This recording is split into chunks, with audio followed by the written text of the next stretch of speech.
segala sesuatu yang ada tantangannya berarti ada rewardnya. Kalau ada tantangannya pasti ada rewardnya. Nah, di situ saya fight sampai dalam 4 bulanan saya memulai bisnis coaching, memecahkan rekor dunia untuk omset terbesar sepanjang rookie coach.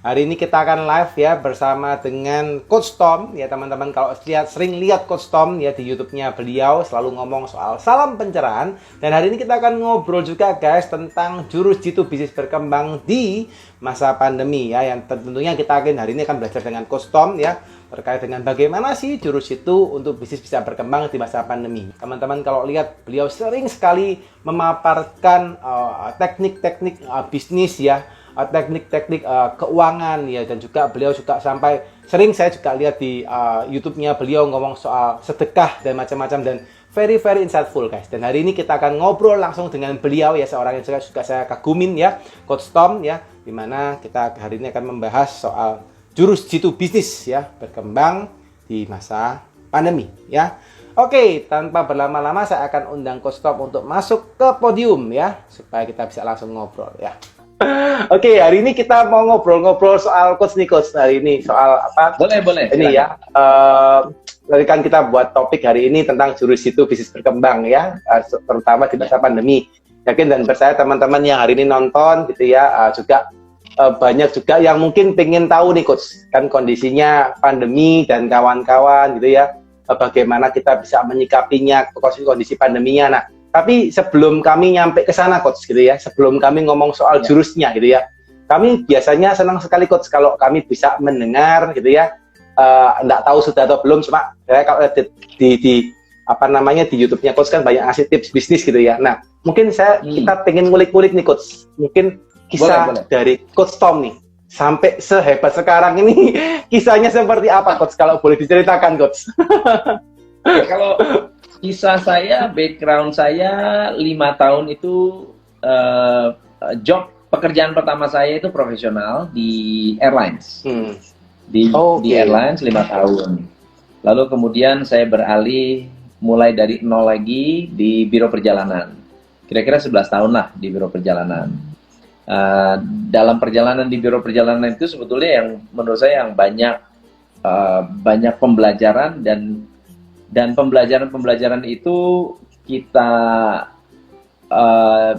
saya berikan banyak contoh-contoh untuk teman-teman ya UKM, termasuk klien-klien saya. Jadi mereka juga bisa belajar dari pengalaman pahit kita saat mengembangkan bisnis. Nah, karena waktu itu saya masih karyawan, kelebihannya adalah saya dikasih tanggung jawab dan dikasih wewenang untuk mencapai target dan diberi kebebasan untuk melakukan banyak strategi.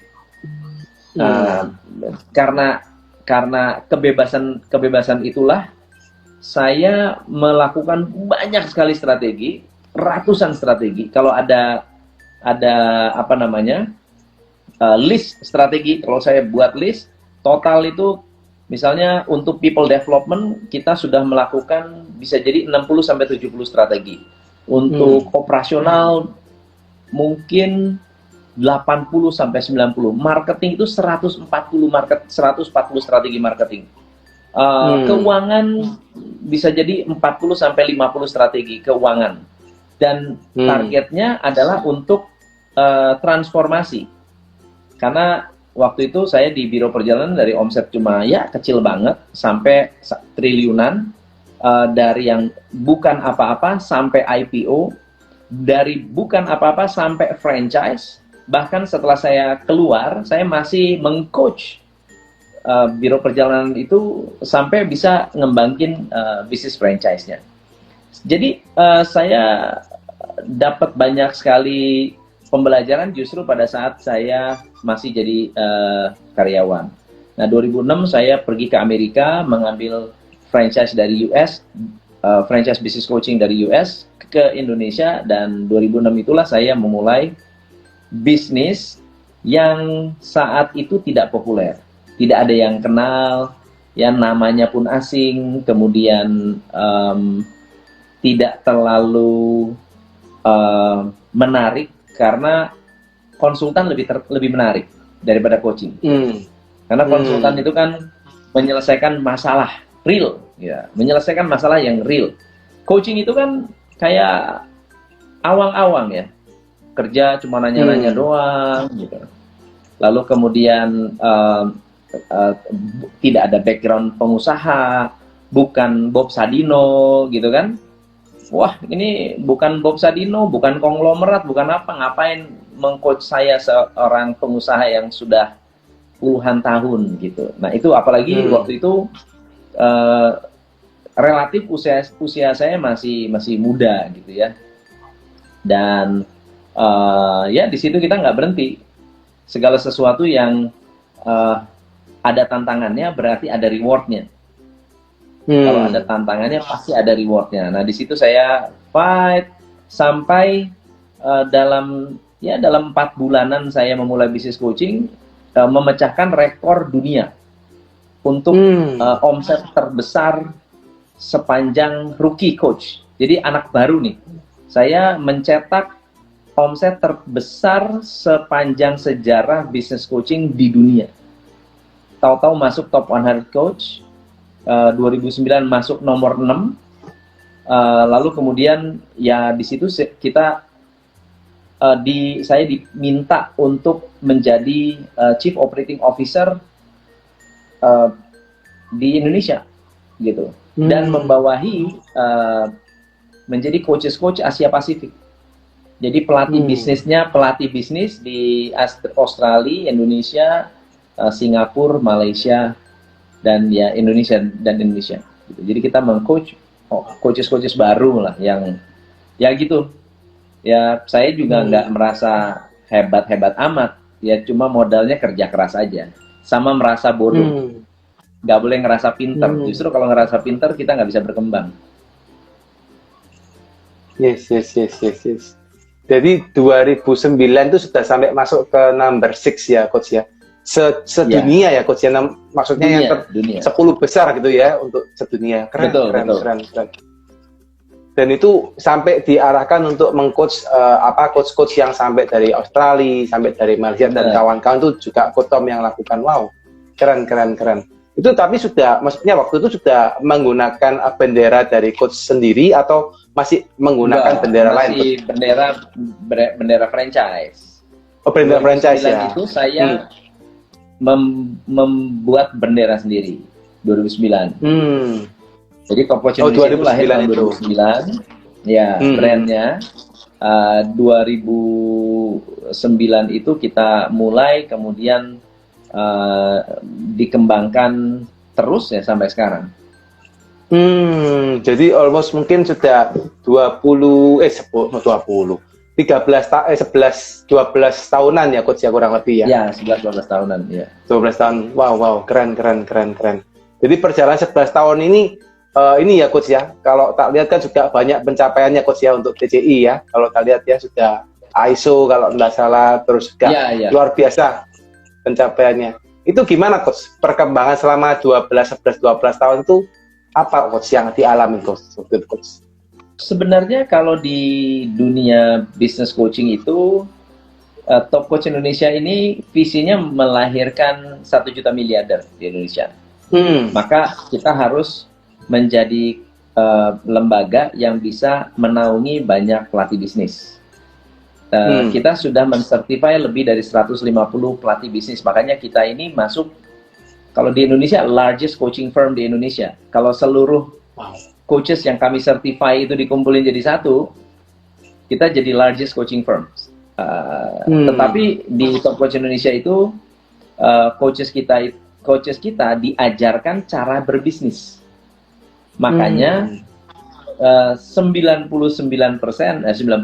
dari mereka lebih suka menjadi pengusaha. Gitu. Jadi lucu tuh. Banyak orang bilang kan, oh kalau coach nggak bisa bisnis. Kalau saya memberikan sertifikasi coaching yang setelah disertify, rata-rata mereka punya bisnis. Ada yang punya BPR, ada yang punya pabrik, ada yang punya pabrik cat, ada yang punya perkebunan, ada yang bikin travel umroh, lucu-lucu. Jadi yang kebanyakan rata-rata sebagian besar profesional, dan mereka malah tidak menjadi coach gitu, membantu pengusaha, membantu sebentar doang, habis itu mereka benar-benar menjalankan passion dan bisnis mereka sendiri, karena tools yang saya coaching itu ya tools bisnis gitu. Itu tools bisnis. Okay. Dan mereka actually benar-benar bisa mengembangkan bisnis dengan mudah. Sampai hari ini kita punya ada 2 coach yang di hijack oleh startup company. Karena ilmunya, maksudnya ya ilmu yang kita berikan termasuk aplikatif di dunia usaha sampai hari ini gitu. Nice. Menarik. Jadi ya coach ya. Jadi coach terus nih, Dedi. Gitu ya coach ya. Terus. Kalau saya certified jadi usaha hampir semua. Oke. Ini menarik loh coach. Maksudnya coach ini melatih orang untuk jadi coach, malah mereka jadi pengusaha gitu ya. Iya. Jadi pengusaha sendiri ya. Mereka malah jadi pengusaha. Menggunakan tools yang saya berikan. Macam-macam. Ilmunya, maksudnya yang mereka menjadi begitu banyak bisnisnya variatif begitu. Jadi di satu sisi saya sedih karena banyak bisnis coach yang nggak bersama-sama dengan saya. Tapi di sisi lain tidak ada satupun yang menjadi pesaing saya. Nggak ada satupun. Kalau dari 150 itu nggak ada yang menjadi coach juga ya? Tidak ada satupun. Oke. Tidak ada satupun yang jadi pesaing. Tidak ada satupun. Oke. Jadi menarik ya. Iya. Menarik kan? Iya. Kalau kebanyakan kan gini, ngikut coaching firm, keluar bikin coaching firm lain. Karena ilmunya cuma itu. Yes. Dia ngambil ilmu dari siapa, lalu keluar bikin coaching firm. Ya karena ilmunya cuma itu. Nah kalau saya menarik, mereka bahkan ya kita tidak ada. Saya tidak ya kita ada yang namanya non competition, tetapi buat saya kalaupun ada yang menjadi seorang business coach, saya tetap support karena goal saya adalah menciptakan 1 juta miliarder lewat tangan siapapun, selama itu membantu misi dan visi saya, harusnya ya sangat-sangat suportif gitu. Nice. Nah, coach coba menggali sedikit ya. Tadi kan coach juga menyampaikan bahwa coach Tom mengajarkan orang untuk menjadikan certified coach gitu ya. Jadi sertifikasi, and then harapannya kan harusnya kalau ini pandangan saya ini coach ya, kan kita bisnisnya hampir mirip tapi tidak sama gitu ya. Ada kemiripan cara polanya, tapi maksudnya nggak benar-benar sama ya. Kalau coach kan maksudnya kalau saya mencoba memandang dari versinya Coach Tom, begitu mengajarkan orang untuk jadi certified, kan harapan juga bisa menjadi salah satu coach di CCI gitu mungkin ya coach ya. Nah terus ternyata dia nggak jadi coach gitu ya, lalu akhirnya mungkin kan kalau kita lihat di bisnis jasa kan mau nggak mau kan salah satu revenue streamnya kan juga dari services yang kita berikan kepada klien ya. Nah itu gimana coach pandangannya coach, dan mungkin bagaimana coach bisa menghadapi problem seperti itu coach, kalau boleh di-sharingkan? Kalau dari saya berarti kan harus kita ciptakan turnover yang baru dengan pola yang baru. Tahun 2009 sampai tahun 2014 ada 150 lebih yang kita coaching, kita latih, lalu kita certify, dan mereka lolos menjadi certified coach. 2016 saya berhenti memberikan sertifikasi, lalu kemudian saya memfokuskan kepada pengembangan internal coach yang sifatnya lebih full time di dalam, dan mereka tidak menjadi freelance lagi, tetapi menjadi coach yang memang dedicated gitu. Nah, kelebihannya walaupun mereka diajarkan ilmu yang sama, tapi ilmu itu diaplikasikan ke klien. Itu bedanya. Jadi diaplikasikan. Misalnya contohnya ada klien yang punya masalah dengan penjualan, kita memiliki tools untuk bisa meningkatkan penjualan, ya mereka aplikasikan ke klien. Jadi ilmu yang sudah dimiliki tersalurkan lewat orang lain. Nah, tapi kalau misalnya mereka nggak punya klien, mereka harus menyalurkan untuk diri mereka sendiri. Dan akhirnya mereka menjadi pengusaha gitu. Nah, jadi sekarang kita nggak ada masalah. Ada sekitar 8 associate coach yang kita miliki saat ini, dan kita masih kekurangan juga, masih terus harus menambah karena dunia bisnis juga berkembang dan bisnis kita juga berkembang. Kita terus harus menambah pelatih bisnis baru. Nice. Jadi strateginya diganti ya coach ya, dari yang dulu mungkin kita cari dari luar freelance gitu ya, orang siapapun boleh mendaftar. Sekarang kita lebih ke arah internal development gitu ya coach ya. Benar. Nice. Ini menarik nih ya. Mungkin kalau kita nyambung dengan teman-teman nih coach, kalau bisnis coaching ini kan rada spesifik ya coach ya. Mungkin teman-teman juga kalau kita ngomong soal bisnis coaching, nantinya mereka malah pusing gitu ya. Takutnya kalau mereka kita bahas lebih dalam. Tapi interesting sih coach. Pengen gali lebih dalam kalau ada waktu gitu sama coach Tom ya. Tapi mungkin hari ini kita ngobrol soal bisnis secara umum nih coach. Kalau misalnya coach Tom melihat kan kondisi pandemi ini kan cukup mungkin sudah mulai reborn, tapi sebagian juga pengusaha ini kan juga ada yang masih struggle ya, bahkan ada yang mungkin sudah tutup coach gitu ya. Ada beberapa bisnisnya saya lihat juga sudah tutup gitu. Saya juga lihat teman-teman saya ada beberapa yang juga sudah tutup, benar-benar tutup. Nah, ini kalau coach Tom melihat fenomena seperti ini gimana coach menurut coach Tom gitu? Kalau saya melihat ini memang seleksi alam. Pandemi ini hanya mempercepat apapun yang kita sudah lakukan di masa lalu. Hanya mempercepat aja. Kalau kita melakukan banyak kesalahan di masa lalu, pandemi mempercepat semua konsekuensinya. Kalau misalnya kita melakukan kesalahan, misalnya terlalu banyak utang bank dan tidak bisa bayar, ya semuanya serba tidak teratur, tidak tertata. Pandemi ini mempercepat kehancurannya. Tapi sebaliknya, kalau kita sudah mupuk dari dulu, udah mikirin digital marketing, sudah mulai investasi di sosial media, sudah investasi dengan pembelajaran atau ilmu yang berhubungan dengan bisnis online, ada pandemi, dia akan mempercepat kesuksesannya.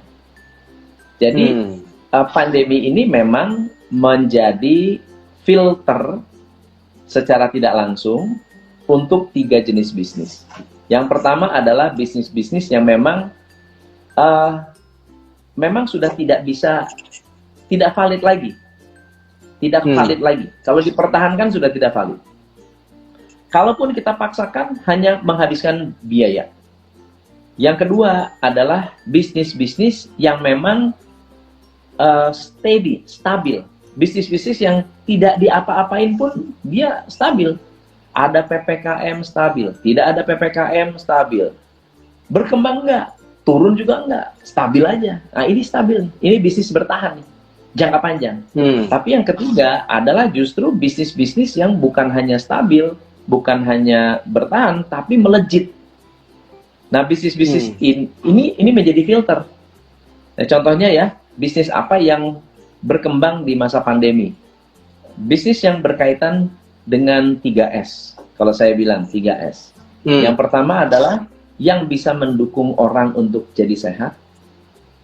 Yang kedua, mendukung orang untuk menjadi sukses. Ya kan? Dan yang ketiga adalah yang bisa membuka peluang orang yang mau apa ya, mau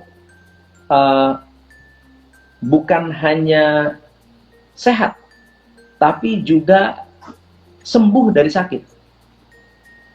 Jadi kalau yang sehat tambah sehat, misalnya olahraga, ini akan menjadi, jadi bisnis yang bisa kombinasi dengan online, wah itu dengan ya orang yang pengen sehat banget, dia luar biasa. Contohnya, saya nggak sakit dan saya pengen tambah sehat, mungkin akan hire personal trainer via online. Saya akan beli apps yang bisa tracking kalori intake saya. Saya akan beli vitamin. Nah, itu yang sehat tambah sehat. Yang kedua adalah yang sukses, pengen sukses. Yang pengen sukses itu siapa? Orang-orang yang pengen membuat bisnisnya sukses atau dirinya sukses, mempermudah kesuksesan, platform-platform seperti Zoom, Google Meet dan seterusnya, itu pendukung kesuksesan. Tapi yang ketiga adalah yang sembuh dari sakit. Ya, sembuh dari sakit, sembuh dari COVID. Ini juga bisnis yang luar biasa ini. Ada apapun dimakan gitu ya, berapapun harganya dibeli gitu. Iya dibeli. Benar. Ada dibilang, wah ini bisa mencuci, coba bayangin, cuci paru-paru, wah laku itu. Nggak tahu kita isinya apa, bener nggak? Pokoknya impor dari China, bisa membantu orang untuk cuci paru-paru. Buktinya apa? Nggak tahu, tapi dibeli dan laku gitu. Iya sih, benar. Jadi 3 bisnis tadi ya Coach ya, maksudnya yang tadi terkait dengan sehat gitu ya, 2 sukses dan 3 sembuh gitu ya. Itu yang memang kondisinya sekarang yang lagi naik daun ya Coach ya. Nah, kalau yang bisnis seperti itu kan mungkin kalau dinilai itu kan lebih trennya up ya, uptrend ya, maksudnya dia akan pasti akan naik ya. Tapi kalau yang downtrend itu kan juga setengah mati ya Coach. Maksudnya kalau enggak semua bisnis ini lagi ngalamin uptrend.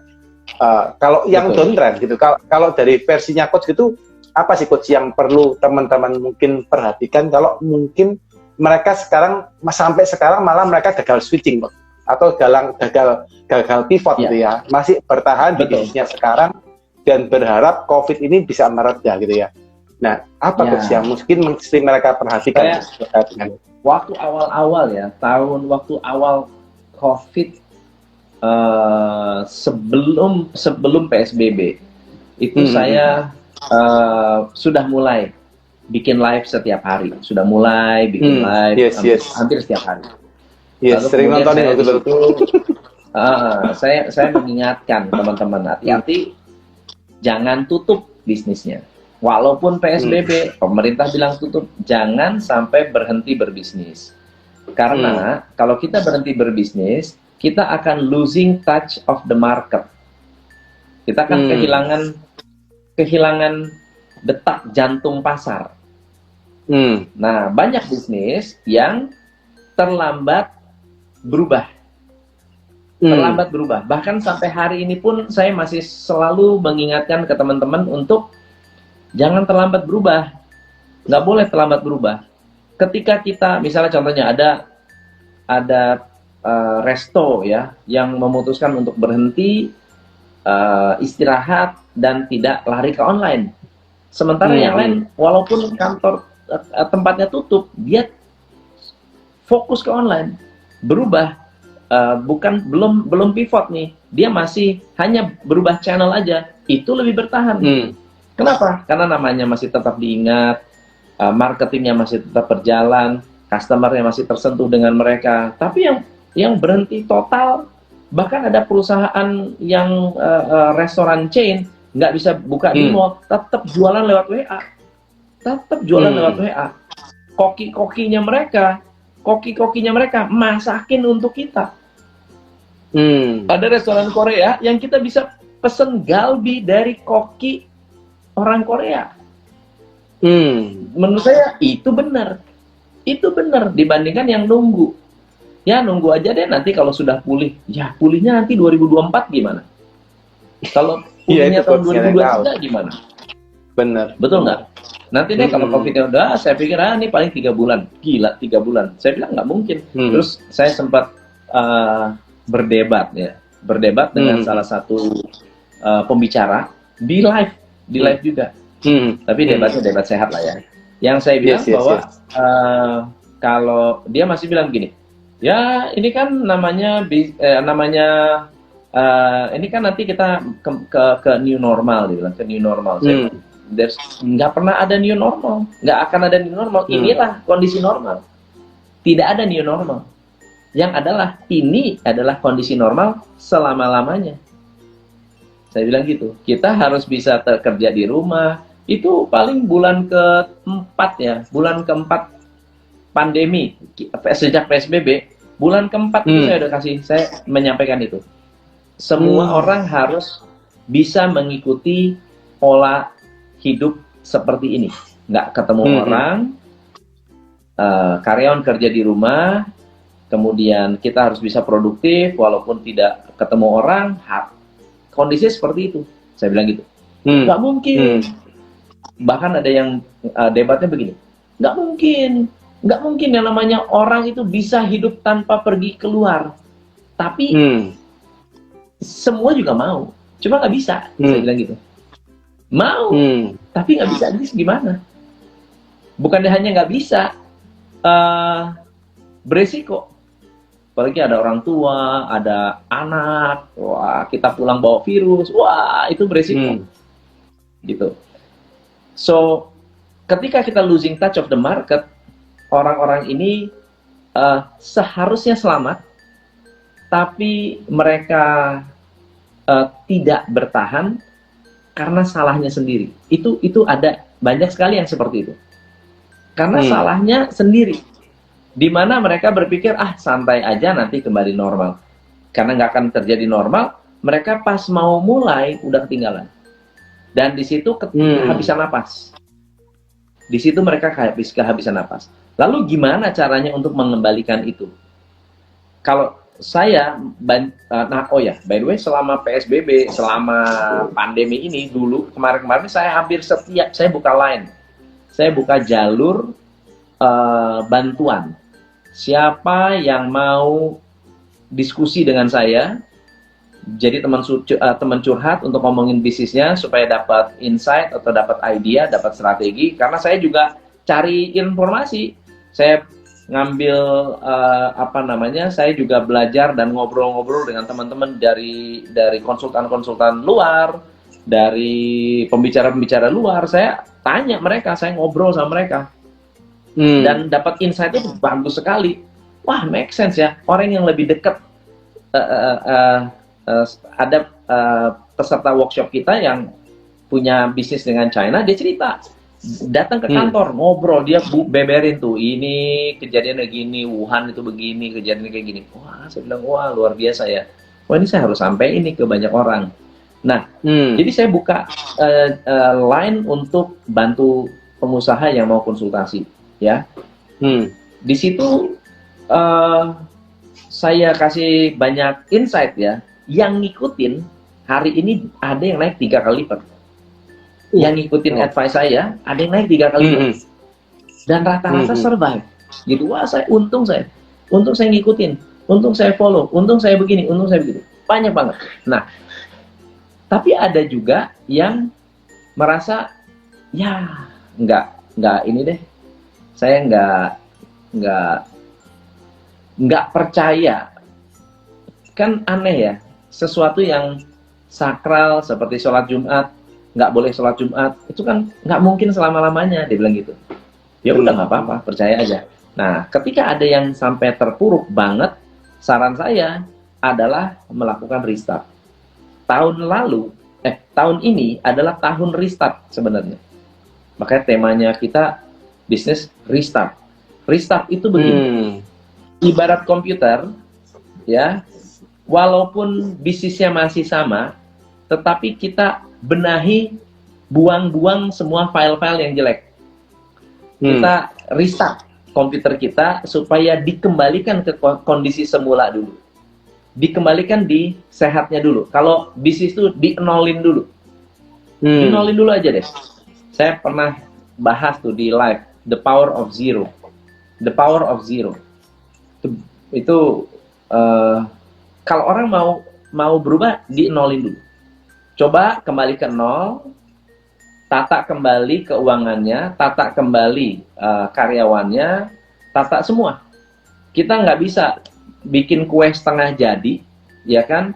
Terus kita pikir, tambah bumbu-bumbu, terus abis itu akan jadi tambah enak. Belum tentu. Ya lebih baik buang adonannya, adonan lamanya, bikin adonan baru. Bikin adonan baru, bikin adonan bisnis yang baru, kita restart. Dan bisa dibilang banyak sekali bisnis yang saya bantu untuk melakukan restart seperti itu.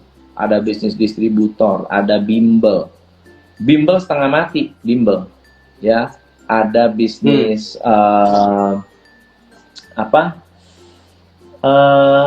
IO,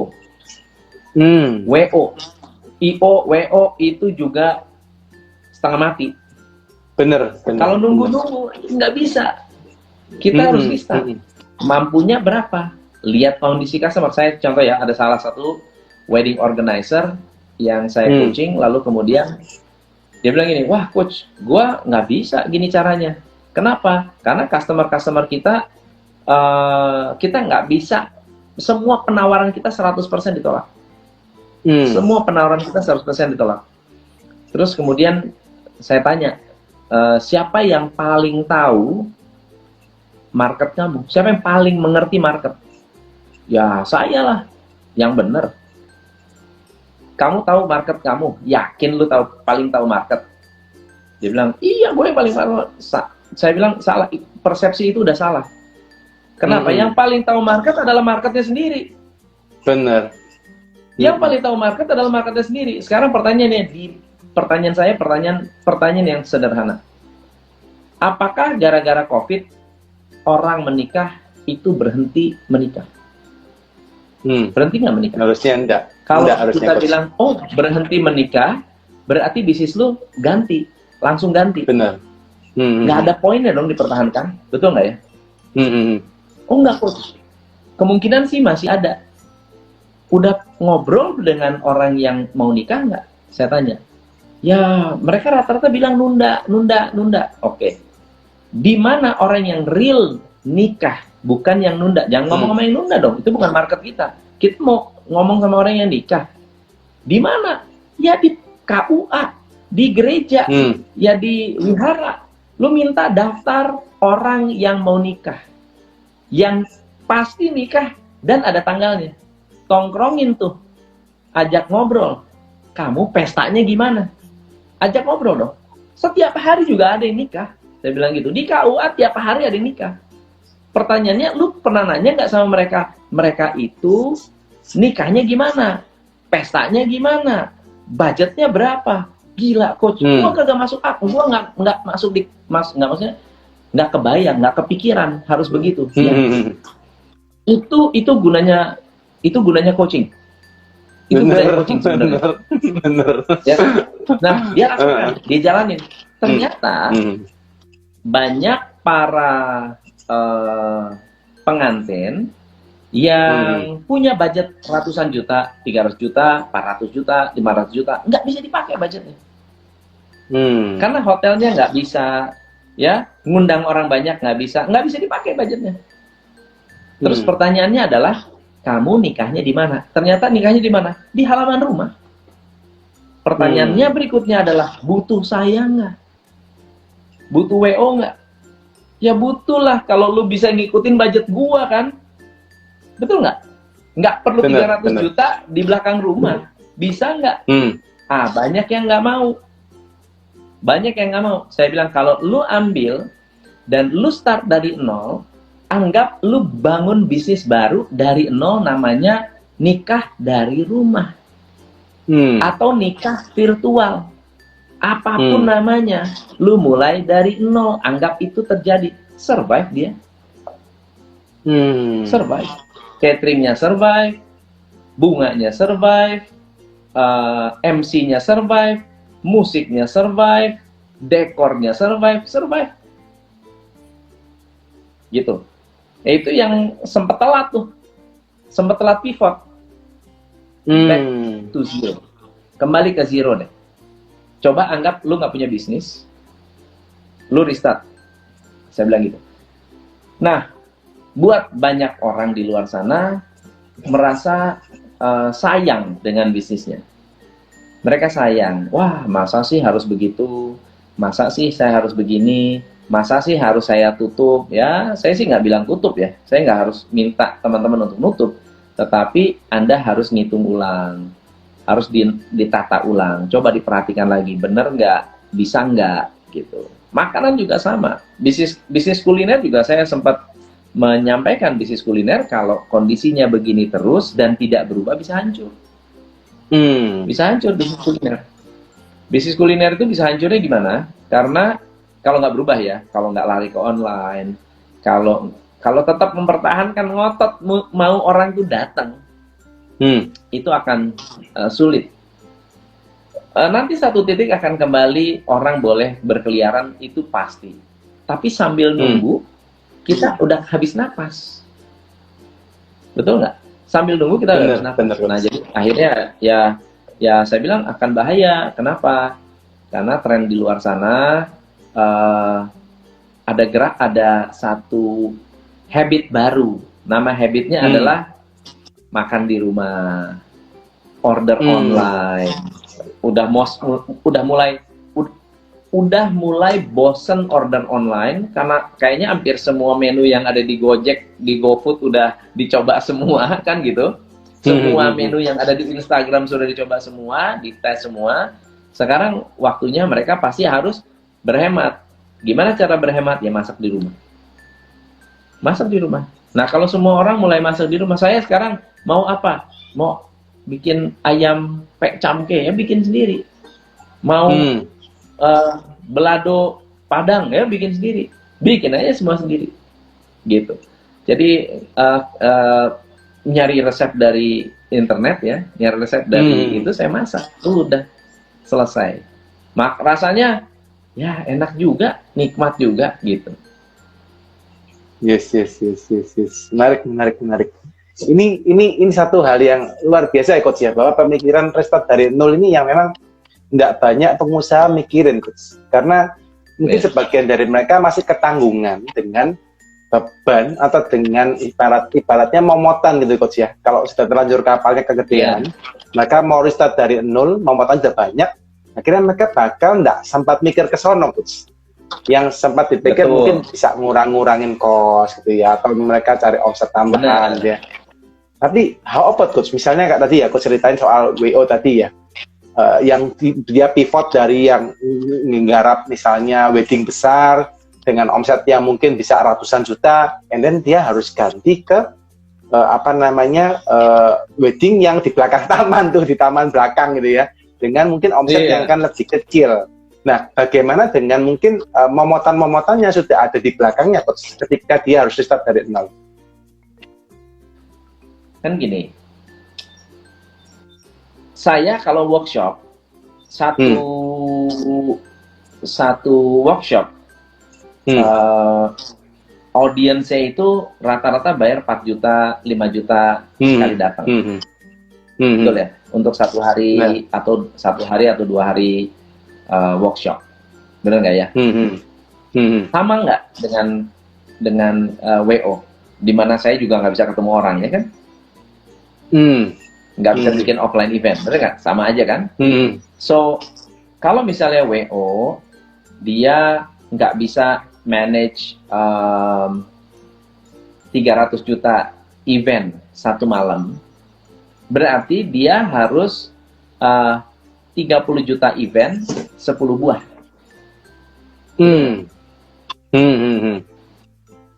Nggak ada bedanya. Oke. Nggak ada bedanya.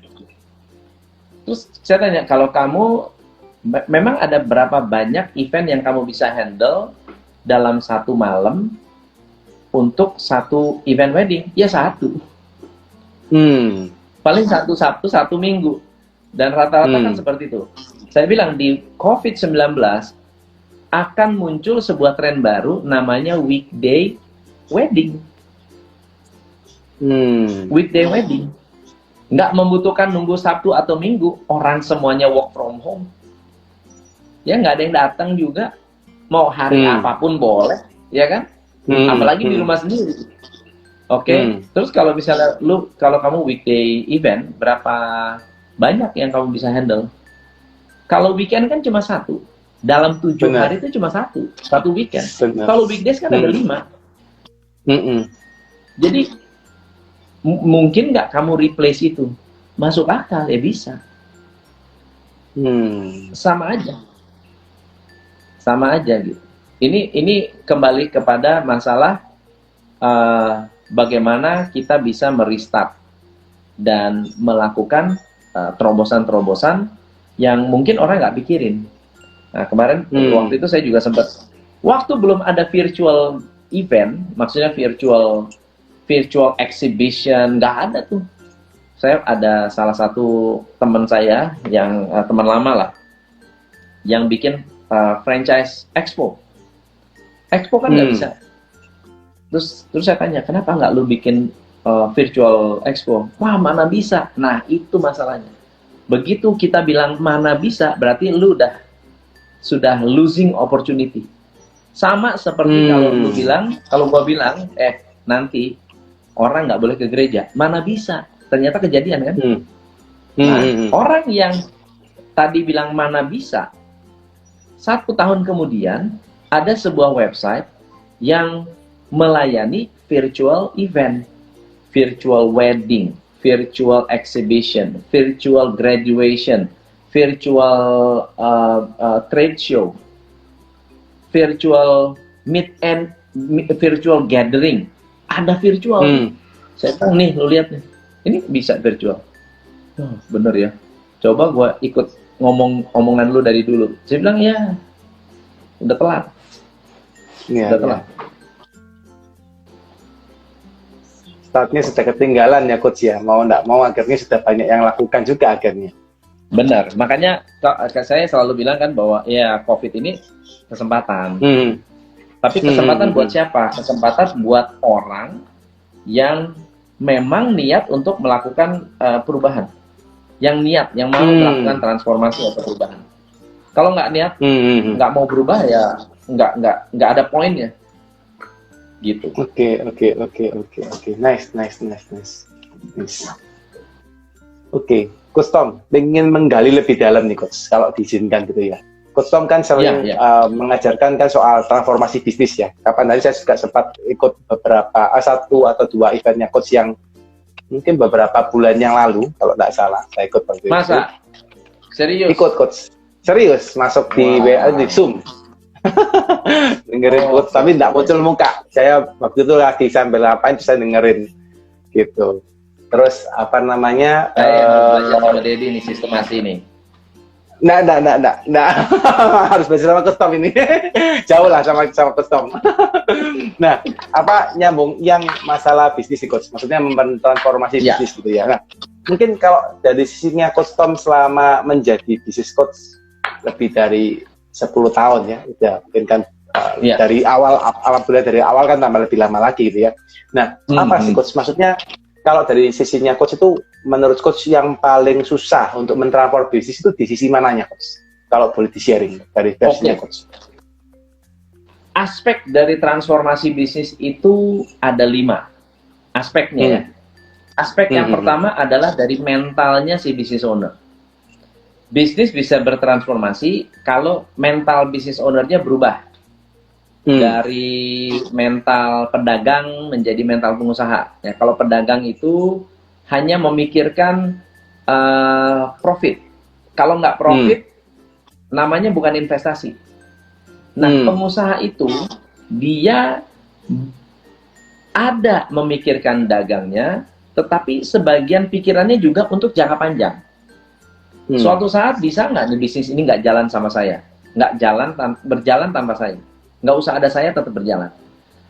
Bisa nggak suatu saat bisnis ini contoh pengusaha, bisa nggak suatu saat bisnis ini tanpa iklan tetap ada orang yang beli?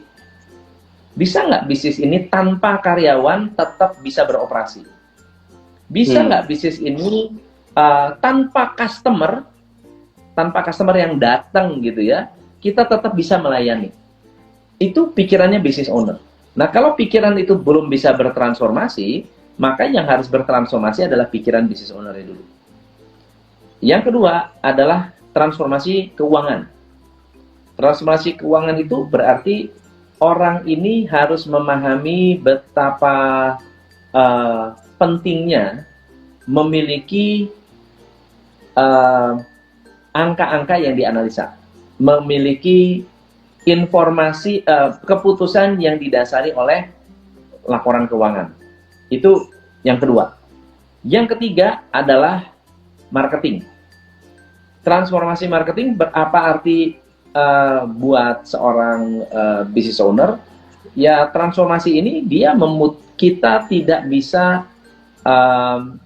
hanya berpikir bagaimana cara membuat produk, tapi gimana caranya membuat brand kita nempel di kepala konsumen, kalau bisa geser brand kompetitor kita dari kepala konsumen. Itu strategi marketingnya. Kebanyakan dari kita hanya mikirin gimana cara iklan di Facebook. Itu benar. Tapi harus lebih dari itu. Gimana caranya saya posting Instagram? Itu benar. Tapi harusnya bisa lebih dari itu. Ya. Yang ketiga adalah mentransformasi tim. Mentransformasi karyawannya, orang-orangnya. Nah, orang-orang ini apa sih? Orang-orang ini merupakan alat bantu yang paling ampuh untuk membuat bisnis kita berkembang. Jadi, punya nggak plan untuk membuat mereka pintar? Punya nggak tools untuk membuat mereka mudah dalam bekerja? Ini transformasi. Nah, yang terakhir, ini justru yang menurut saya sering dilupakan, yaitu transformasi memiliki kemampuan untuk melakukan problem solving supaya peluang itu benar-benar jadi uang. Semua problem adalah peluang, tapi tidak semua problem bisa jadi uang. Orang yang mengerti problem solving, yang tahu how to solve big problems atau small problems, dia akan membuat yang tadinya masalah itu jadi peluang. Jadi 5 aspek ini harus ditransformasi. Tidak bisa hanya satu. Hanya keuangan aja, nggak bisa. Kalau kita hanya keuangan aja, wah bagus, udah ada laporan keuangan. Tapi orang yang nggak jalan, orang yang nggak benar, SOP nggak pernah bisa berjalan. Orang yang nggak benar, SOP nggak pernah bisa berjalan. Banyak orang yang mencoba ya untuk menggantikan attitude orang dengan SOP. Nggak pernah kalah. Kita bikin SOP rapi-rapinya, berusaha supaya SOP bisa menutupi kompetensi orang. Berat. Tidak mudah. Tidak mudah. Atau bahkan digantikan dengan software. Tidak mudah. Orangnya tetap harus bertransformasi. Orangnya tetap harus bertransformasi. Baru SOP-nya bisa jalan. Benar. Ini memang yang sering dialami juga oleh para pengusaha ya, Coach. Maksudnya kondisinya mereka ini kan sering juga yang dialami stuck-nya itu di people gitu ya. Maksudnya di orang gitu ya. Iya. Dimana mungkin rekrutmennya udah benar gitu ya, udah ngelakuin development dan kawan-kawan, terus misalnya resign gitu ya. Mungkin dari Coach sendiri juga ngalamin nggak Coach dengan kondisi seperti itu, Coach? Maksudnya di bisnis klien dan kawan-kawan. Ngalamin. Dan itu bukan masalah. Nah, itu bukan masalah. Kebanyakan dari kenapa, Coach? Kenapa kok Coach bisa ngomong bukan masalah ini? Berarti kan sudah tahu kuncinya. Kira-kira menurut Dedi, ada nggak orang yang kerja di McDonald di training habis-habisan, habis itu keluar? Ada nggak? Banyak. Ada orang-orang tua grup yang udah di training habis-habisan, habis itu keluar? Ada nggak? Banyak. Ada nggak? Banyak. Dipermasalahkan nggak? Enggak. Enggak, itu bedanya. Oh. Mereka tidak mempermasalahkan itu. Mereka lebih fokus kepada saya mau mencapai goal. Orang ini nggak mau lanjut saya, ya udah nggak apa-apa. Nggak ada masalah. Cari orang baru.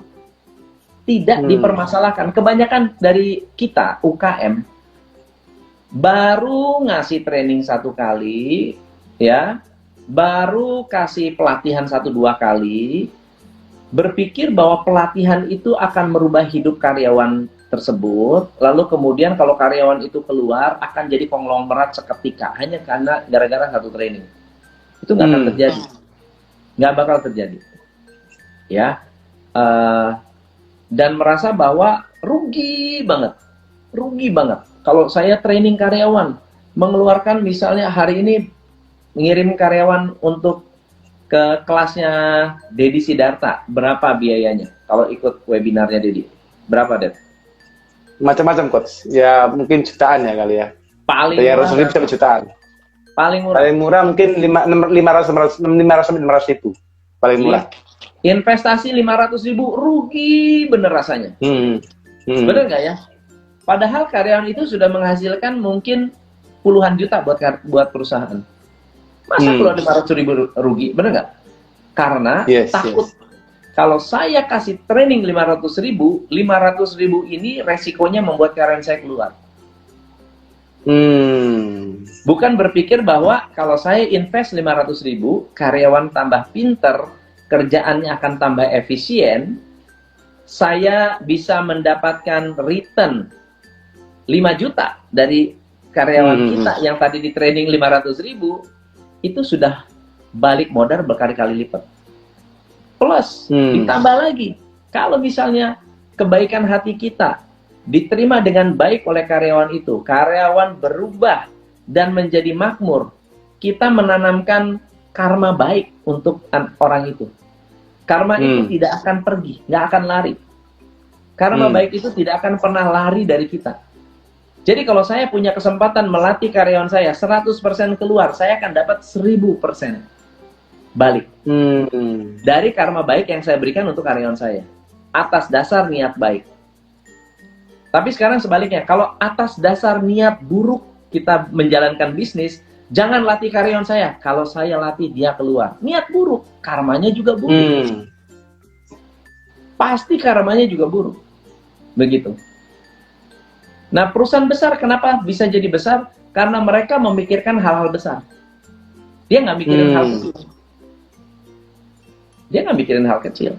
Dia nggak mikir bahwa, oh, si Dodo baru direkrut 3 hari di training, udah ngabisin waktu saya, terus keluar. Berarti saya nggak boleh training lagi. Kan nggak gitu. Jangan pernah training orang lagi. Ya, nggak gitu. Dan ada orang yang seperti itu. Malas gue training, mendingan karyawan yang ada aja. Ya, nggak kompeten pun saya pertahankan. Yang penting setia. Bikin kesalahan banyak pun nggak apa-apa. Yang penting setia. Daripada saya rekrut orang baru susah. Terus mau rekrut manajer. Aduh, nggak ada yang saya cocok. Akhirnya ngangkat orang yang tidak kompeten untuk jadi manajer. Berharap bahwa orang lama yang kerja 5, 10 tahun, 20 tahun dengan saya, karena kerja 5-10 tahun, berarti tiba-tiba punya kualitas managerial skill yang bagus, kualitas leadership yang bagus, mampu mengelola bisnis dengan baik, karena sudah lama. Kenapa nggak bisa? Kenapa akhirnya kecewa? Ya karena dia pegawai. Hanya pegawai terlatih sebagai karyawan, bukan terlatih sebagai manajer. Nah terus orang bilang, dia, lu harus training karena janganlah, jangan di training. Kenapa? Kalau di training ntar dia keluar. Terus kapan gedenya bisnis kita? Kapan gedenya? Nggak gede-gede, Coach. Nggak gede-gede. Benar. Oke. Nice insight. Ya. Jadi mesti kita pandangnya gitu ya, Coach ya. Maksudnya buat teman-teman nih, maksudnya kalau misalnya mereka ngerasa mungkin dapat karyawan, resign, ya udah trainingin terus gitu ya, Coach ya. Mau nggak mau terus di building terus tim baru. Benar. Sampai menemukan yang memang cocok. Dan saya sih yakin ya bahwa tidak ada kejadian itu yang disengaja. Bukan kebetulan, nggak ada yang kebetulan. Pasti ada alasan dibalik semua alasan kenapa karyawan kita tidak bisa bertahan dengan kita. Bisa jadi ada masalah dengan kita, bisa jadi ada masalah dengan tim kita, bisa jadi memang kita belum kita belum melakukan transformasi yang benar untuk bisnis kita gitu.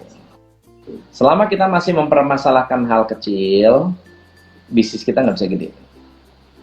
Kita harus mulai belajar mempermasalahkan masalah-masalah gede. Ya, pertanyaan-pertanyaan yang harus teman-teman ajukan dalam bisnis adalah gimana caranya kita nggak punya traffic tapi tetap bisa jualan. Wah, itu pertanyaan hebat itu. Nggak usah ada orang yang masuk website kita tapi bisa jualan. Wah, itu pertanyaan yang gila. Tapi kalau Anda bisa menemukan, Anda luar biasa. Nggak ada satupun juga orang yang pergi ke website Gojek untuk mencari ojek. Betul nggak ya? Nggak ada. Jadi nggak ada traffic tuh masuk ke ya ada traffic, tapi tidak untuk making money. Betul? Benar. Maksudnya dari apps semua ya? Pertanyaan-pertanyaan itu yang harus kita bisa ajukan. Gimana caranya tanpa ada karyawan saya tetap bisa berbisnis? Gimana caranya saya tanpa punya tempat, tanpa office, saya tetap bisa eksis? Namanya pertanyaan-pertanyaan itu pertanyaan-pertanyaan disrupsi. Pertanyaan-pertanyaan disrupsi. Nah, kalau teman-teman mau disrupsi, jangan disrupsi kompetitor, coba disrupsi diri sendiri, coba disrupsi mental kita sendiri. Coba didisrupsi dulu nih pikiran kita. Jangan sampai pikiran kita menghambat perkembangan kita karena kita pikir segala sesuatu nggak mungkin. Nice. Ini malah hal yang paling penting malah ini duluan ya Coach ya. Sebelum kita mikirin orang lain ya Coach ya. Iya. Kita beresin dulu kepalanya dengan pertanyaan barusan tadi ya. Keren. Benar. Ini ada pelatihannya gitu Coach. Maksudnya buat business owner itu untuk change their mindset. Mungkin lebih ya, ada. Namanya ya ada beberapa, ada 4 days mentoring buat teman-teman yang pengen belajar di mentoring langsung ya, ada 4 hari mentoring. Itu menurut saya juga bagus banget. Lalu kemudian buat yang pengen lebih lebih fokus dengan planning, tanggal 5-6 November ini kita ngumpulin teman-teman untuk bagaimana caranya membuat business plan 2022. Nice. Yang for the mentoring itu kapan Coach rencananya dilakukan Coach? Di Desember. Wah, ini saya coba nanti cari waktu ini. Pengen belajar dari Coach Tom ini. Enggak lah, saya yang harus belajar dari Dedi. Sama-sama belajar ini Coach. Sama-sama belajar ya. I think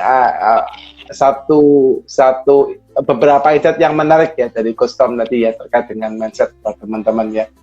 Simple tapi I think benar tadi apa yang disampaikan oleh Coach Tom, kita nggak usah mikirin hanya kompetitor saja, tapi bagaimana kita bisa memikirkan satu hal yang menurut saya adalah hal yang belum kita lakukan ya, belum mungkin atau belum kita lakukan menjadi mungkin untuk kita lakukan. Karena itu yang sangat penting di saat ini ya, apalagi Coach tadi baru sampaikan ya, bagaimana mendapatkan omset tanpa traffic. Wah, ini kan kalau orang mikir secara logika gitu, ya kalau kita mau jualan ya harus punya traffic gitu ya, harus punya database gitu ya. Ini Coach menarik nih. Nggak punya traffic tapi bisa jualan. Nah, ini kan menarik. Nggak punya tim bisa jualan. Nah, itu Coach, kalau boleh nih Coach. Kalau boleh ada nggak Coach? Maksudnya contoh kasus di lapangan itu mungkin tadi kan Coach sempat ada tanyakan beberapa hal tadi ya. Ada nggak Coach? Mungkin contohnya yang dilakukan di lapangan seperti apa Coach? Kayak contoh misalnya gimana jualan nggak pakai tim misalnya gitu. Wedding tapi nggak perlu di gedung. Wedding tanpa ada wedding di gedung itu kan sebetulnya sebuah wedding tanpa wedding. Weddingnya ada, tapi sebetulnya nggak ada wedding gitu. Weddingnya di rumah atau weddingnya di virtual. Itu kan satu kontradiksi. Itu kontradiksi. Amazon punya bisnis tanpa inventory misalnya. Tokopedia sebetulnya sudah banyak yang melakukan, namanya disrupsi ya. Namanya disrupsi. Ya saya bisa dapat uang tanpa harus menjalankan bisnis. Kan itu bisa. Betul nggak ya? Benar. Bangun sistemasi gitu ya Coach ya, jawabannya ya. Ya, misalnya bangun sistemasi atau saya berpartner. Berpartner dengan orang yang memang lebih kompeten dari saya. Kan bisa. Nice. Gitu. Oke. Saya ada radio. Ya, radio saya nggak pernah nyentuh. Ya, tetapi setiap bulan dapat keuntungan. Kan sama aja, saya dapat uang tanpa harus menjalankan operasional bisnis sendiri. Bukan berarti saya tidak berbisnis. Yes. Nice. Oke. Menarik Coach. Very insightful. Ini mesti harus banyak belajar. Mesti sering nonton YouTube-nya Coach Tom biar dapat banyak insight ya. Obrolan warung kopi ya nggak? Warung kopi tapi bermanfaat nih Coach. Siap. Oke, Coach Tom, kalau mungkin buat teman-teman nih Coach, ini di saat-saat ini gitu, I don't know, mungkin mereka ada yang sudah pivot atau mungkin mereka yang lagi surviving atau mereka yang lagi naik gitu ya. Kira-kira kalau Coach Tom boleh menyampaikan gitu, kira-kira apa sih Coach yang mungkin harus mereka perhatikan gitu ya untuk 2022 atau bahkan 2023 Coach, kalau dari versinya mungkin pandangannya Coach Tom saat ini Coach. Ya, begini. Di tahun 2022, 2023, 2024 ini akan terjadi fase-fase yang sedikit berbeda antara satu tahun dengan tahun lainnya. 2022 itu tahunnya akan menjadi tahun yang sangat berat. Karena 2021 adalah tahun yang berat. Tahun yang berat. 2022 semua pengusaha pasti ingin ngambil kue sebesar-besarnya saat ini dibuka. Ada orang bilang akan ada demand shock. Ya, buat saya demand shock itu bisa bagus, bisa enggak. Kalau demandnya adalah demandnya kita miliki produknya. Demand shock is good, betul nggak ya? Kalau tiba-tiba semua orang mau hire Dedi dan Dedi punya produknya keren, aman lah ya. Yang jadi masalah kan gini, manusia di sepanjang pandemi itu sudah berubah. Cara berpikir berubah, cara belanjanya berubah, cara makannya berubah, cara konsumsi media berubah. Lalu kemudian muncul demand shock. Apakah demand yang lama akan kembali, atau justru akan ada demand yang baru yang kembali? Saya yakin demand yang baru malah ya. Betul. Benar. Nah, seorang pengusaha harus lebih mendalam membuat bisnis plan-nya ini ke depan ya, untuk lebih mendalam pembuatan bisnis plan-nya dan lebih lebih detail, lebih prepare Ya, waktu pandemi awal, saya kumpulin klien untuk bikin business continuity plan. 100% survive. 100% survive. Dari seluruh peserta coach ya? 2020, ya, 100% Yes, survive. nice. Di 2020 naik, 2021 banyak yang tembus, bukan hanya tembus target, break record penjualan. Banyak yang break record penjualan. Pertanyaannya kenapa? Karena kita membuat plan yang lebih detail, lebih terarah, lebih mendetail. Yang pertama ya. Yang kedua adalah berpikir tentang siapa customer kita sekarang. Tahu nggak bahwa pembeli kita umurnya beda? Dan ketika umurnya berbeda, pembeli 2023, 2024, 2025 itu pembelinya sudah bukan Gen X lagi. Pemutusnya sudah bukan lagi milenial, pemutusnya adalah Gen Z. Pertanyaannya adalah, apakah bisnis kita ramah Gen Z? Kalau bisnis kita old school, nggak diterima oleh Gen Z, kita nanti kena disrupsi Gen Z, bukan disrupsi milenial. Milenial sudah cukup membunuh banyak bisnis kan? Sudah cukup dia membunuh banyak bisnis karena nggak minat, gitu. Mana ada istilahnya bisnis ya bisnis apa yang dibunuh banyak sekali. Gitu. Nah, pertanyaan saya adalah bisnis Anda ramah Gen Z atau nggak? Tahu nggak ada berapa jenis Gen Z yang akan menjadi customer kita? Ada 5 jenis Gen Z yang akan menjadi calon customer yang kita nggak ngerti karakter dan perilakunya mereka, orientasi pikirannya mereka. Yang ketiga adalah skill karyawan kita 2022 bisa jadi hari ini skill mereka hari ini 2022 udah nggak kepake. 2022 nggak kepake.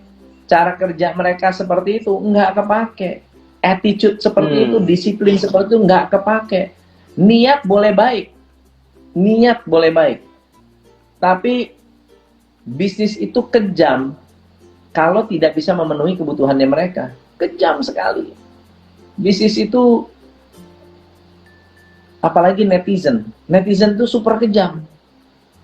Kalau ada bisnis yang memang nggak sehati dengan mereka bikin satu movement aja, cancel culture langsung terjadi. Nggak suka dengan hati mereka, cancel culture itu bisa terjadi, gitu.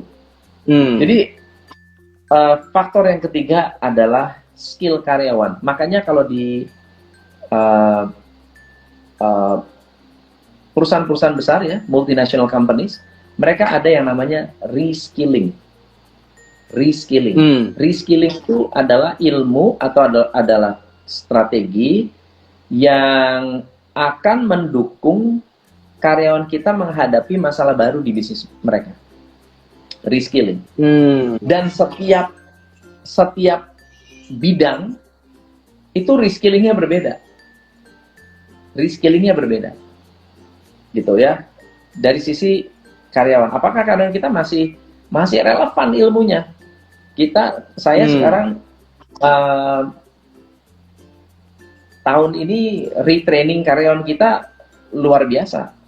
Melakukan reskilling untuk karyawan kita luar biasa. Tahun depan saya nggak tahu akan bisa kepake apa enggak, tapi yang pasti kita persiapan dari sekarang.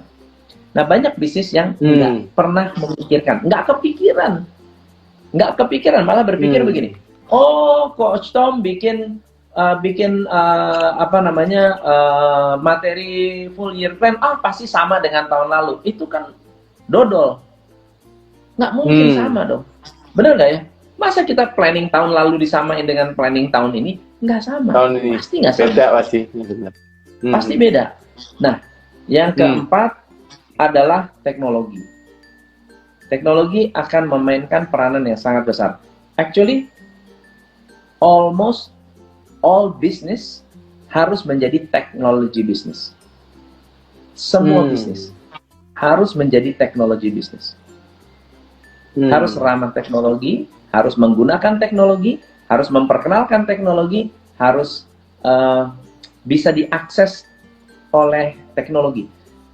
2012, McKinsey itu melakukan satu survei mengenai disruptive teknologi disruption, yang mengatakan bahwa dalam 5 tahun, ya, dalam 10 tahun, dalam 20 tahun, kalau dia menyebutnya tuh 2030. Jadi di 2030, 80% transaksi tidak akan bersentuhan dengan manusia sama sekali. 80% transaksi customer tidak mau ketemu orang. Customer nggak mau ketemu orang. Ya, mau beli apa? Asuransi kayak. Kalau dia mau, dia pergi, dia cari, dia bayar. Nggak perlu ditawar-tawarin, dipaksa-paksa, nggak perlu. Perilaku konsumennya akan seperti itu. Nah, kita ngerti nggak itu? Kita paham nggak? Kalau kita nggak paham, kita masih pakai gaya lama, planning lama, cara lama, ya pasti kita ketinggalan. Pasti ketinggalan. Gitu. Jadi 4 hal itu perlu menjadi sebuah pemikiran, tapi sekaligus juga ya saya tidak menakut-nakuti teman-teman ya, saya tidak menakut-nakuti. Kalau Anda memang ya confident dan percaya dengan apa yang Anda sudah yakini sekarang, nggak ada masalah. Saya hanya membaca, melihat, merefleksikan dengan apa yang saya alami, dan rata-rata hampir setiap tahun saya melakukan di awal tahun 2019, saya bikin full year plan. Di situ judulnya adalah bagaimana caranya berkembang dalam krisis. Di 2019 itu nggak ada krisis. Yang saya sampaikan bahwa di 2020 akan terjadi krisis. Waktu itu Pak Hermanto Tanoko yang ngomong. Saya bilang, Pak, akan terjadi krisis, Bapak tahu nggak? Oh, saya nggak tahu tuh, saya nggak perhatian. Saya kasih tunjuk data-datanya. Ih, bener ya? Bener loh. Bener. Nggak sangka bahwa krisisnya itu triggernya adalah COVID-19. Tapi andai kata tidak ada COVID, krisis akan tetap terjadi. Nah, di 2022 akan muncul krisis yang baru. Krisisnya adalah karena kita tidak mampu beradaptasi dengan keadaan yang baru ini. Orang bilang yang new normal, tapi actually new normal sudah terjadi sekarang, cuma orang nggak sadar, sedang berubah. Ada yang bilang, oh enggak, gue baik-baik aja, gue biasa aja. 2022 akan berubah total. Gitu. 4 hal itu coba dipikirin teman-teman. Nice. Ini teman-teman jangan sampai ketinggalan ya guys. Jadi yang sampai ke sama Coach Tom ini menarik nih guys. Dan yang terakhir teknologi ya, masih banyak yang ketinggalan soalnya Coach terkait dengan teknologi itu. Iya. Ya, masih banyak orang yang bahkan ngurusin website aja nggak punya. Gitu. Oh, iya, banyak. Apalagi ngurusin yang lain gitu ya. Banyak banget. Siap. Coach Tom, minta izin Coach, ini ada 3 pertanyaan sebelum kita akhirin ya Coach ya. Saya minta izin mungkin Coach Tom mungkin masih ada waktu Coach untuk membahas pertanyaan. Boleh, silakan. Boleh ya Coach ya. Baik, oke, ada 3 pertanyaan Coach dari teman-teman. Ini ini dari orang sama nanyanya banyak ini. Oke. Ini saya coba. Oh, ternyata ini hampir sama Coach. Saya coba bacakan ya Coach ya. Jadi yang pertama ini Siap. Tampilin. Bisa nggak? Oke. Bisa Coach. Bagaimana merubah kebiasaan pegawai yang tidak pernah laporan menjadi disiplin dan membuat laporan? Ini Coach.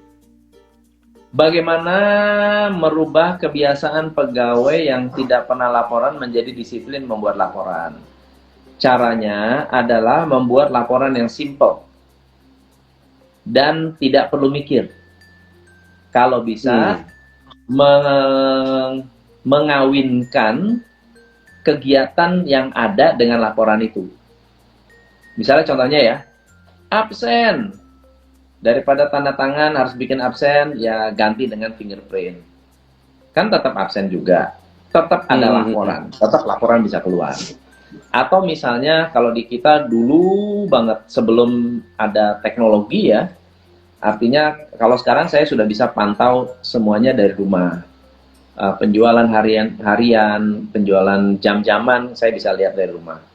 Tapi waktu belum ada, mereka mengisi dokumen yang sederhana, cuma turus saja 1, 2, 3, 4, 5. Ya, cuma sederhana. Sesuatu yang sifatnya sangat simpel, sederhana, yang anak TK pun bisa, mereka pasti akan bisa melakukannya. Kebanyakan dari kita meminta orang membuat laporan yang terlalu canggih. Yang terlalu canggih, itu yang pertama. Yang kedua adalah, ada banyak orang yang sudah membuat laporan, tapi laporan dibuat nggak pernah dibahas. Nggak pernah dibaca. Nggak pernah direview. Nggak buat laporan pun nggak ditegur. Nggak buat laporan pun nggak ditegur. Nah, jadi Anda harus memutuskan dulu nih, laporan apa yang Anda baca, laporan apa yang yang benar-benar terpakai. Kalau memang nggak terpakai, ya ngapain disuruh bikin. Gitu. Gitu kira-kira. Oke, nice. Sip, buat laporan yang simple ya, dan dibahas ya untuk Kak Dendi ya. Oke, ini pertanyaan yang kedua, Coach. Ini juga orang yang sama, ini kelihatannya dulunya lagi mengalami masalah ini mungkin gitu ya. Ini nih, Coach. Iya. Perlukah melakukan sanksi jika karyawan tidak melakukan apa yang diminta, ya, apa yang disuruh gitu ya? Ya, perlu nggak memberikan sanksi? Perlu dan tidak perlu. Perlu dan tidak perlu. Kita perlu tahu dulu kenapa tidak melakukan. Kenapa dia tidak melakukan? Apakah kita cukup memberikan training kepada orang ini? Apakah kita sudah memberi contoh? Apakah kita sudah mendampingi orang ini untuk membuat apa yang kita mau?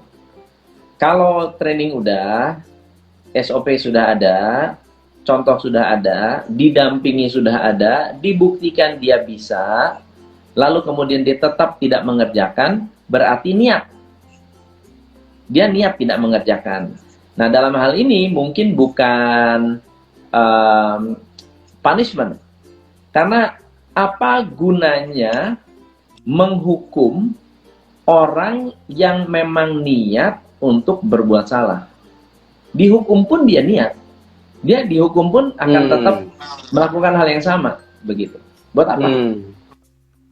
Mendingan di counsel dong, diajak ngobrol dong, dipastikan bahwa mereka, kita tahu problemnya mereka, kita tahu isunya mereka, begitu. Jadi menghukum tidak menyelesaikan masalah sebentar aja.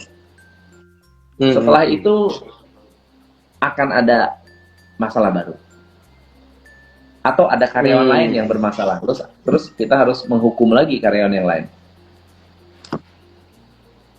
Jadi membuat punishment pun ini juga belum tentu menjadi salah satu solusi berarti ya, Coach ya, untuk menertibkan atau mendisiplinkan karyawan ya, Coach ya. Benar. Oke. Tapi Coach, kalau misalnya dalam scale yang lebih besar, Coach, misalnya ngomonglah ada perusahaan dengan karyawan yang ratusan, apa teknik untuk bersharing gitu dengan mereka itu masih bisa dilakukan nggak kira-kira? Harus. Karyawan itu membutuhkan feedback. Karyawan membutuhkan feedback dan karyawan membutuhkan percakapan yang baik dengan leadernya. Harus.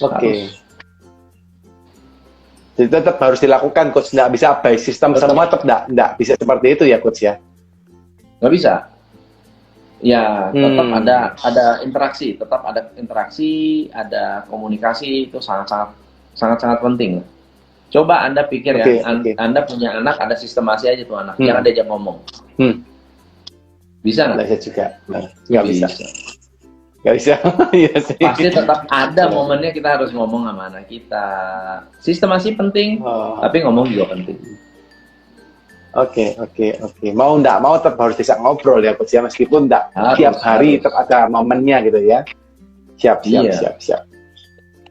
Oke, Bro Dendi, semoga kejawab ya. Ini dari tadi, ini ada pertanyaan lagi dari, nah ini Coach, ini sama nih Coach. Satu orang ini Dendi juga nih. Karyawan saya skillful tapi nggak nurut. Ada yang skill jelek tapi nurut. Yang mana yang saya pertahankan? Karyawan saya skillful tapi nggak nurut. Ada yang skill jelek tapi nurut. Yang mana saya pertahankan?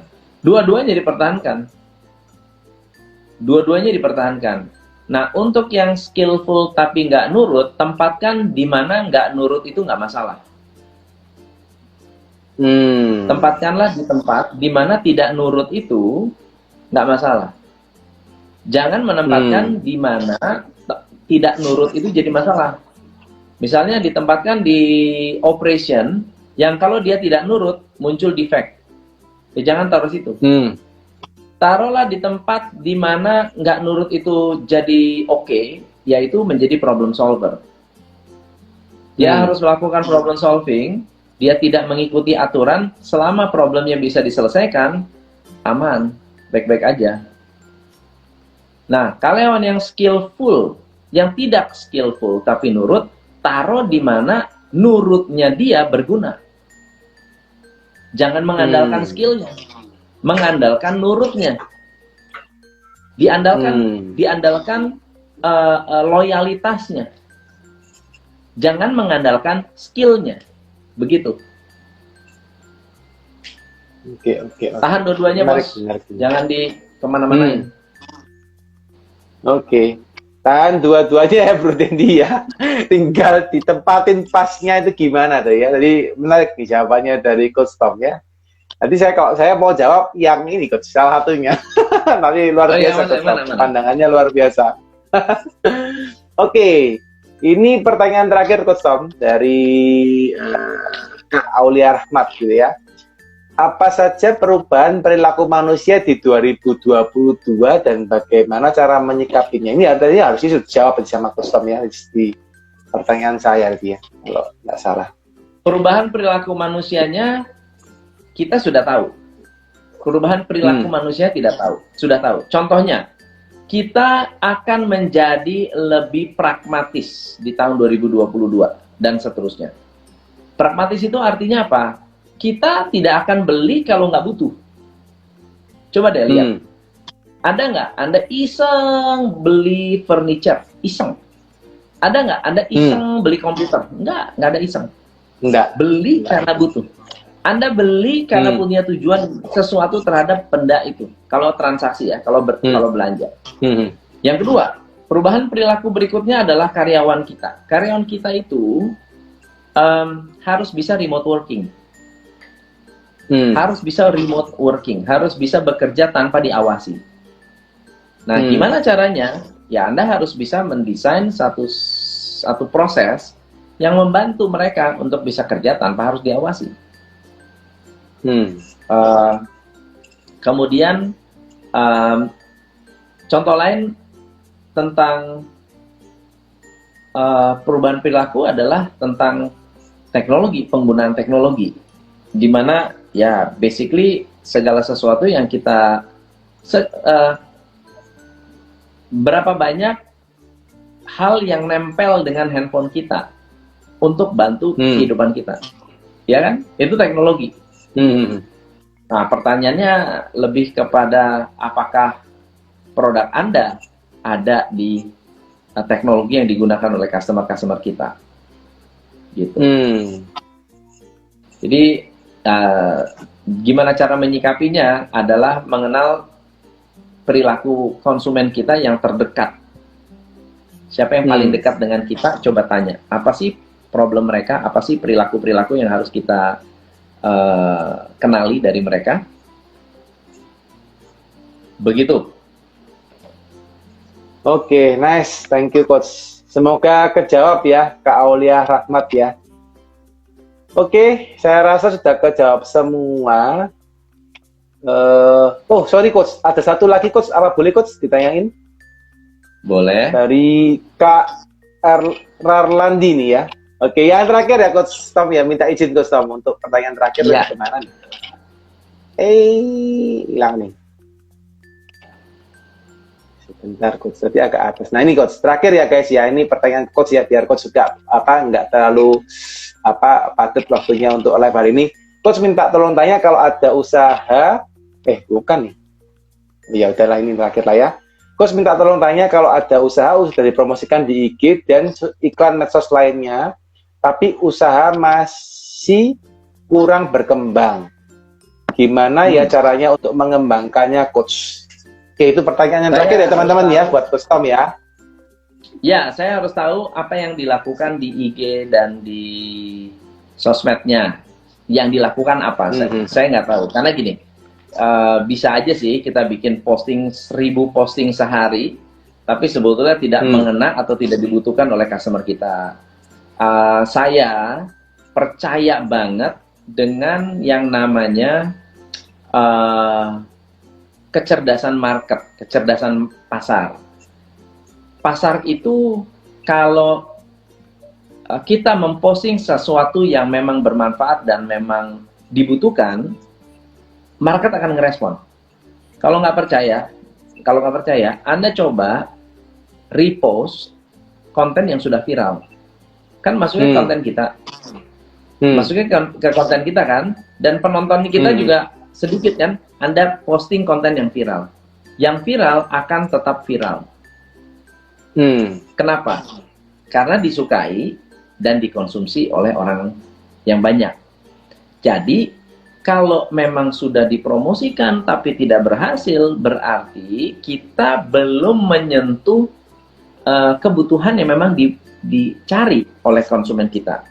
So, gimana caranya untuk menemukan, pertanyaan berikutnya, gimana caranya Coach supaya bisa menemukan ngobrol offline dengan konsumen kita? Ngobrol offline. Ngobrol dengan Dedi customer saya, Pak Dedi apa kabar? Pak, saya lagi ada masalah Pak dengan bisnis. Boleh bantu saya nggak? Pak Dedi bisa berikan feedback dan masukan untuk saya. Saya posting Instagram, kasih saya feedback Pak. Apa yang menurut Bapak nggak oke? Kenapa Bapak nggak beli dari Instagram saya Pak? Wah, Instagram kamu nggak begini, Instagram kamu nggak begitu, Instagram kamu begono. Dia akan kasih masukan. Dia akan kasih feedback. Kenapa Pak nggak beli Instagram kita Pak? Nggak beli, nggak follow atau bahkan nggak melakukan transaksi di Instagram saya. Bukan karena Bapak nggak butuh, ya, bukan karena sedang tidak, maksudnya, stok saya masih banyak, jangan gitu Pak jawabannya. Tapi saya mau tahu, kalau Bapak lihat Instagram saya, tertarik untuk beli nggak? Kalau nggak tertarik, kenapa? Kalau tertarik, kenapa nggak beli? Kalau misalnya, saya baru tahu loh, saya baru tahu, kenapa nggak beli? Ya, karena saya nggak tahu, berarti Anda membidik iklan yang salah. Kalau iklan membidik ke tempat yang salah.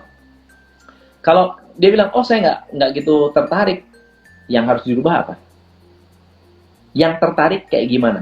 Bapak beli produk apa? Bapak beli barangnya siapa? Oh Pak Dedi, saya beli produknya si ABC. Produknya Ipang gitu misalnya. Ini Ipang. Tuh, produk Ipang saya beli. Instagramnya. Kayak gimana Pak Instagramnya? Kenapa Bapak suka Instagram dia? Tanya. Lalu Anda lakukan perubahan dan transformasi di Instagram kita sendiri.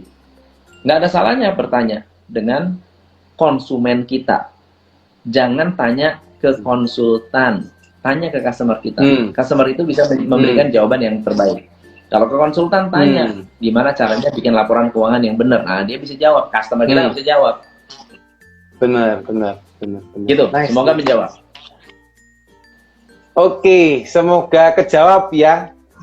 Teman-teman tadi saya lupa tadi yang naik sampah itu sudah di atas ya. Tapi anyway, thank you so much Coach ya. Buat teman-teman, I think teman-teman juga pasti mendapatkan banyak insight hari ini ya. Buat teman-teman yang happy untuk sharing hari ini, yuk kasih like ya, kasih jempol, kasih like, kasih hati ke Coach Tom ya. Say thank you karena hari ini teman-teman ya, ini materi yang luar biasa teman-teman ya. Satu insight-insight yang menarik yang bisa kalian pelajarin dan Ini Coach Tom hari ini thank you so much ya. Hari ini kita undang Coach Tom dan Coach Tom masih nyempet-nyempetin untuk hadir guys dan mau sharing dengan kita semua di acara The Ngobis hari ini ya. Oke, sekali lagi thank you so much Coach Tom ya. Buat teman-teman yang belum follow Coach Tom ya, langsung follow ya. Yang belum nonton YouTube-nya silakan ditonton. Pasti banyak insight ya. Saya juga sudah follow, saya juga sering nonton videonya Coach Tom sambil nyetir juga ditonton ya. Teman-teman silakan tonton di YouTube-nya, di thank you. Instagram-nya ya. Thank you so much Coach Tom. Sehat-sehat selalu diberkatin dan selalu happy ya Coach Tom ya. Thank you Coach Tom. Bisa collab juga ya, Det ya. Siap Coach Tom. Nanti aku DM ini ya, Bu Sawati minta nomornya Coach Tom ya biar bisa kontakkan. Pasti. Siap. Oke, thank you Coach Tom. Bye bye. Thank you semuanya. Bye bye. Thank you semuanya. Bye bye.